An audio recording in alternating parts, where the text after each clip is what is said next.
warahmatullahi wabarakatuh. Kami dari kelompok 3 ingin menampilkan video tentang simulasi rapat krisis moralitas pada siswa. Perkenalkan, nama saya Putri Anggreni sebagai Kepala Sarana dan Prasarana. Perkenalkan, saya Gustina sebagai Wakil Kepala Sekolah bidang kurikulum.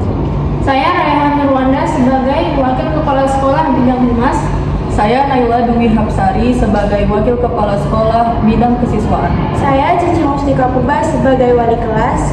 Saya Sobrani Suwandi berperan sebagai kepala sekolah. Saya Adrian Saputra berperan sebagai guru agama. Assalamualaikum warahmatullahi wabarakatuh. Waalaikumsalam warahmatullahi wabarakatuh. Alhamdulillahirabbil alamin.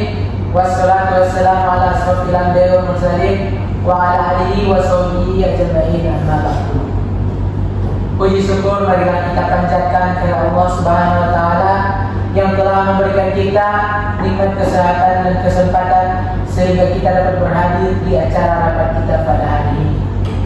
Salawat dan salam kepada Nabi kita Muhammad SAW yang telah bersusah payah mengangkatkan derajat umatnya dari alam yang gelap hingga alam yang terang seperti saat sekarang ini.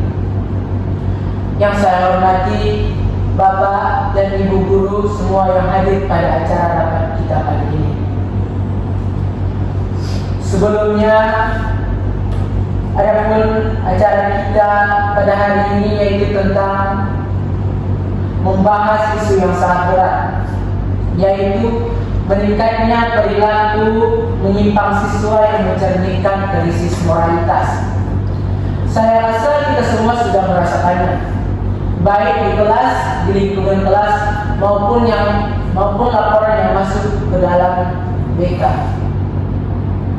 Saya minta Bu Naila untuk menyampaikan laporan awal. Terima kasih Pak Sofian. Berdasarkan catatan kami, dalam 3 bulan terakhir, jumlah pelanggaran tata tertib meningkat sebanyak 35%. Paling dominan adalah pelanggaran seperti berkata kasar kepada guru, tidak menghormati teman, bolos, dan bahkan ada satu kasus perundungan ringan. Nah, itu dia. Itu angka yang tidak bisa kita anggap remeh. Kalau dibiarkan, ini akan menjadi budaya baru yang merusak sistem yang sudah kita bangun. Bu Agustina, bagaimana dampaknya terhadap pembelajaran? Dampaknya sangat terasa, Pak. Banyak guru menyampaikan bahwa beberapa siswa mulai tidak peduli dengan pelajaran. Ada yang terang-terangan tidur di kelas, main HP saat guru menerangkan, dan bahkan mengancam tawar dengan kata-kata kasar. Ini membuat suasana belajar jadi terganggu. Saya bisa tambahkan, Pak, beberapa siswa seperti kehilangan rasa malu ketika ditegur, mereka malah tertawa atau membalas dengan ucapan yang menyakitkan. Saat saya panggil orang tuanya, sebagian tidak peduli, ada yang malah menyalahkan pihak sekolah karena dianggap terlalu keras. Saya sudah menangani beberapa kasus. Salah satu siswa bahkan menyampaikan bahwa dia merasa bebas berekspresi karena orang tuanya memberi kebebasan di rumah. Ini menandakan adanya ketidakhadiran nilai di lingkungan keluarga. Tapi kalau kita hanya menyalahkan rumah, kita juga kehilangan peran dalam itu, Pak. Saya rasa perlu pendekatan ganda. Kita edukasi siswa lewat kegiatan. Kita rangkul orang tua lewat program parenting dan kita buatkan citra sekolah sebagai tempat pembinaan karakter. Jangan sampai masyarakat menganggap sekolah hanya sebagai tempat menekankan gaya akademik. Kami dari Sapras bisa bantu lewat pendekatan visual. Misalnya, pasang banner nilai-nilai moral, kutipan inspirasi, dan pengawasan kamera CCTV di titik-titik rawan. Tetapi tetap, teknologi ini hanyalah alat. Kita butuh kedisiplinan sistematik. Saya sangat setuju atas pendapat yang telah Bapak dan Ibu berikan. Kita tidak bisa hanya bereaksi saat masalah muncul. Kita perlu sistem pembinaan moral yang berkesinambungan. Bu Naila, saya minta Ibu untuk tim kerja khusus penanganan moral siswa. Silakan koordinasi dengan semua bidang. Siap, Pak.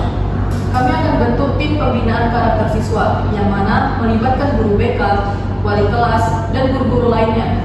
Saya juga usulkan untuk mengaktifkan kembali forum pagi karakter, di mana setiap pagi siswa mendengarkan pembinaan moral 5 menit sebelum pembelajaran dimulai.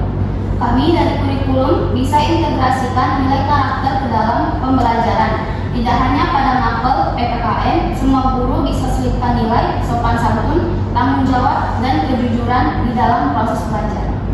Dan kami dari Humas akan membuat kampanye nilai lewat media sosial sekolah. Kita bisa buat konten video pendek dari siswa tentang pentingnya menghormati guru, tanggung jawab, dan tolong menolong. Saya juga usulkan ada forum diskusi rutin antara wali kelas dan siswa. Tidak hanya menegur, tapi juga mendengarkan suara mereka. Kadang mereka melakukan pelanggaran karena butuh perhatian. Betul, pendekatan humas sangat dibutuhkan, tapi kita juga harus seimbang dengan tindakan disiplinnya. Jika perlu, siswa yang melanggar peraturan kita wajibkan untuk mengikuti atau melaksanakan sebuah kegiatan sosial, bukan hanya sekedar diberi surat peringatan saja. Saya sangat setuju. Ini saatnya kita membenahi nilai. Sekolah bukan hanya tempat belajar ilmu, tapi juga tempat membentuk karakter siswa. Kita harus dari satu suara dalam hal ini. Jangan sampai siswa melihat celah. Setuju semua? Setuju, Pak. Baik, saya minta laporan strategi lengkap minggu depan. Kita tindak lanjuti satu persatu dan evaluasi rutin. Saya yakin kalau kita kompak, insya Allah kita bisa menanamkan kembali nilai-nilai moral di hati siswa. Terima kasih atas waktunya. Saya tutup rapat ini. Assalamualaikum warahmatullahi wabarakatuh.